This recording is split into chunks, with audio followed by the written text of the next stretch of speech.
Good morning and welcome back to OB Acres. It's been a while. I've been a little bit under the weather. I won't explain why, but I'm feeling better now.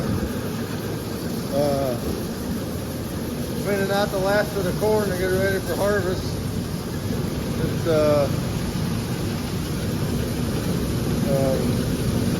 Just trying to get done this week. This is the last load right here. It won't be a full load. We got the sweep in. And going pretty good. We worked on it Saturday. Austin loaded the one load at Holland. It's not gonna haul on it. We're loading out right now. I gotta clean out that pit over there yet. It's got a little bit of just gotta use the leaf blower and maybe the broom. Get that yet. Then I gotta take my truck in. My truck, I'm gonna have the mechanic look at it, my semi. It was using some water, some antifreeze. And I'm not sure where it's going. It's not going into oil. So he's gonna pressure test the engine. We're suspecting it's the head gasket, but we don't know. I just want him to let me know if I can drive it this fall or I need to get it fixed. So I'm going to do that after I get this last load hauled in. So, anyhow, that's where I'm at. I just want to know I'm still alive, barely. I couldn't do anything for a few weeks. So just out getting around. The thing's all done. All wired.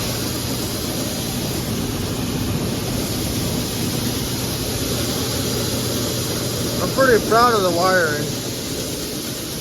Did a nice. I think it turned out really nice. As you can see, kind of my thing, kinda. And then I'm gonna put a clamp on it. I got the conduit run around. And the motor runs, and we tested. We put some corn in it, tested it. We got the light.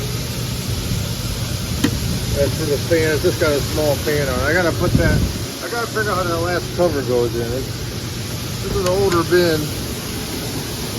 It turned out really good, I think. But I gotta get back in there. Good morning and welcome to another edition of OB Acres. Another fun edition. No, it ain't really been that fun. But I'll update you on all the stuff that's going on, or you could say not going on the farm. Just about the time, it's October 2nd, I believe. It's Wednesday. It's a beautiful morning finally. I mean, we've had some this nasty weather where we couldn't do much, but just about the time we were gonna start thinking about doing some beans, but the beans were getting too dry and there was green stuff, so we didn't want to cut. I was hoping for a little rain to moisten them back up again, because you lose a lot of bushels, and we probably should have cut some though. That's probably may have been a mistake. But anyhow, just about the time we were going to start doing that, the weather started to turn. But before we did that, we decided we'd put the corn head on and we'd shell some corn, because I wanted to fill the dryer. I wanted to get a couple batches through the dryer, because they're supposed to be coming hopefully this week to hook our pipe up on the new bin. And I wanted to get some corn in there so we could fill it, so we could transfer it and put some dry corn. You put dry corn in and then you cone it out. So you cone it out, and then you'll have, it makes like a wet bin, and it works really good. So but by the time we was going to do that, we started showing corn. I got like 50-75 feet, and I blew a gearbox up. So here we are. We got it all tore apart waiting on a gearbox. We found one on eBay, because they were like $4,000 for this gearbox, suitcase New Holland. And it's like, that's just totally ridiculous. So we found one on eBay, a reman one, Case H reman one. But the slip clutch on these don't really slip when it catches. What happened was it's self-inflicted, my fault. we went through this a few weeks ago, and we adjusted all the knives on the each unit, because this thing used to plug up a lot. A couple of rows would plug up. You adjust these knives, you loosen these bolts, and you can slide these knives in and out, and you're supposed to have like an 1/8 inch of gap, or the gap might even be a little too tight. That's not bad.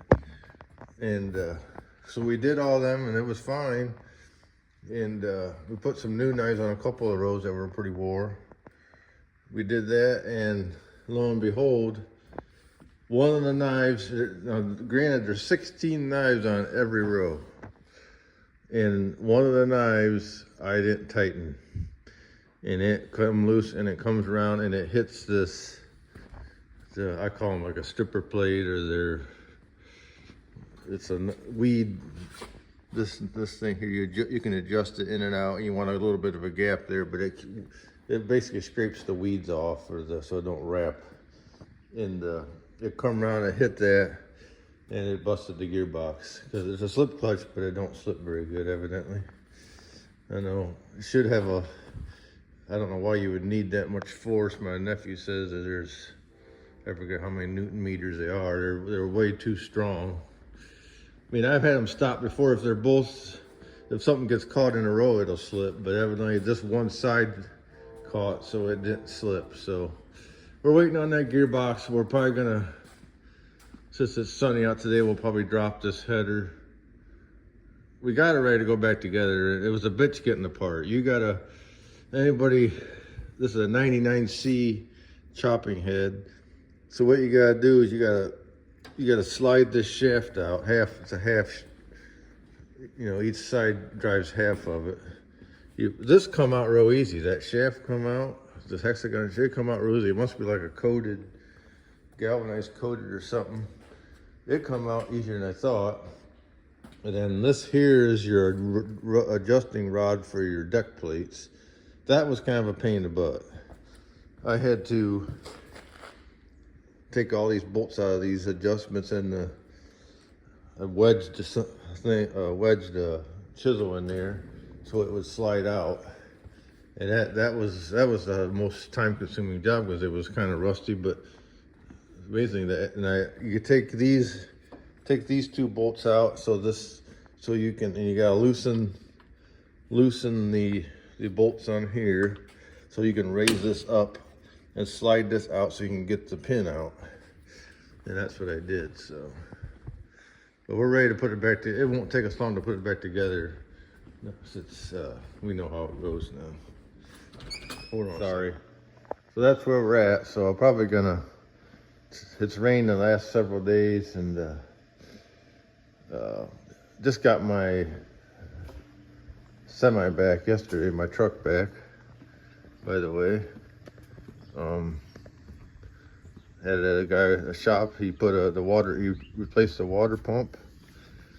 So there it is, there's the old freight shaker, as they call them. I love that truck. Love driving it.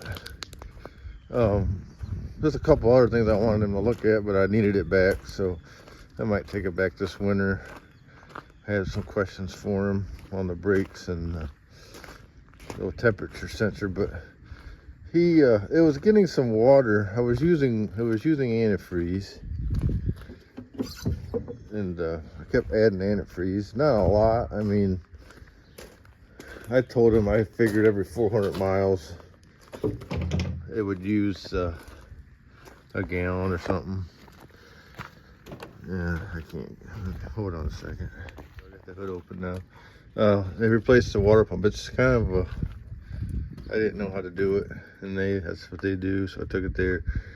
He says, well, the other thing he said was, my new radiator has a crack up here. I have to try to solder it, but because they were going to pressure test it, and they couldn't do it because of that crack. But I told him I could solder that. But he thinks he was fairly sure, and we will find out, that the water pump was bad, leaking.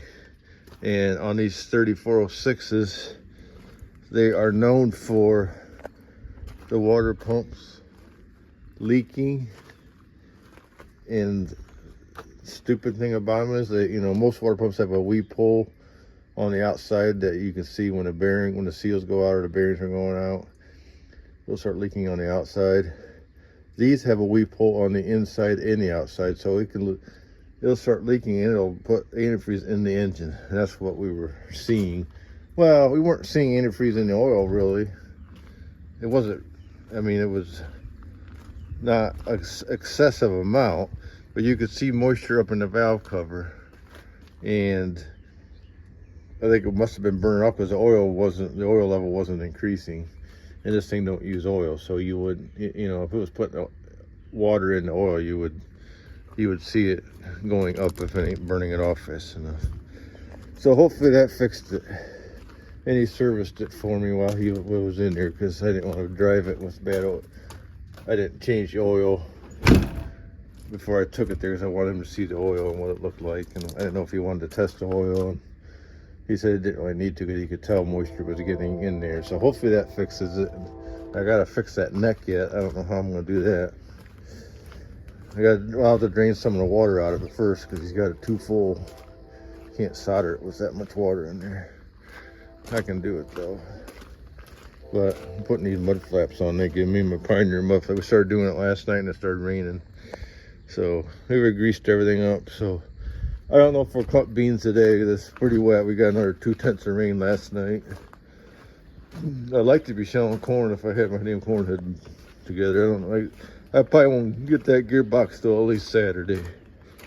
You guys take it forever to ship it. So it was half the price of one from Case New Holland, and it's a reman. Said the Case New Holland reman. He must have bought it off a dealer went out of business or something. I don't know. But $4,000 for one of them is just ridiculous in my opinion. I would have got it from the dealer if it would have been a little cheaper. But anyhow, that's what I haven't been doing, and I'm not able to do a lot. I won't go into that, but I'm doing more now. So hopefully I'll be okay. But what I was saying is, we gotta go and torque all of them, make sure they're all tight, and just the gap on them stripper plates, make sure it doesn't break another one, because man, this is a pain in the butt taking this apart. A lot of bolts. Well, with the impact, it ain't bad, but you say you got I loosened all these. That's the hardest part of it, is taking that stupid rod out. And I didn't know it at the time, and I don't have a book. I ordered a book too, so maybe it would explain that. But if I would have looked at the parts manual, it would have showed me, but I thought you'd take the whole thing out, but there actually is, over here, if you see, there actually is a coupling right here. There's a coupling. You don't have to take the whole rod out. There's a coupling there. So half the rod comes out. And I noticed I should order another one, but I should order another coupling. And well, if it happens again, I think I will. I'll just cut it and I'll order another one of them couplings and splice it again. That'd be the smart thing to do. But it wasn't a big deal because I was waiting on parts anyhow, and I didn't have much else to do. So we got it all apart. It'll go back together really easy because we cleaned everything up. It'll slide right in. Probably should clean that shaft up some more. But so we got it cracked the gearbox and it destroyed it. I don't know if that was one of the bad gearboxes either. A couple of them leak, and I don't think that one leaked, so that's kind of bad. But whatever, is what it is. But and it even cracked this. Austin welded this up. It even cracked that when it hit that. So, well, that's going on. So anyhow, that's what's going on. I'll start doing some videos again. I just haven't been in the mood, and started to get excited with the grain prices the way they are, but they're starting to come back up. And I guess I need to continue my series on my tractors. I think I left off with I forget, the TW20 maybe. I'll get back to it here. The best is yet to come. So thanks for watching.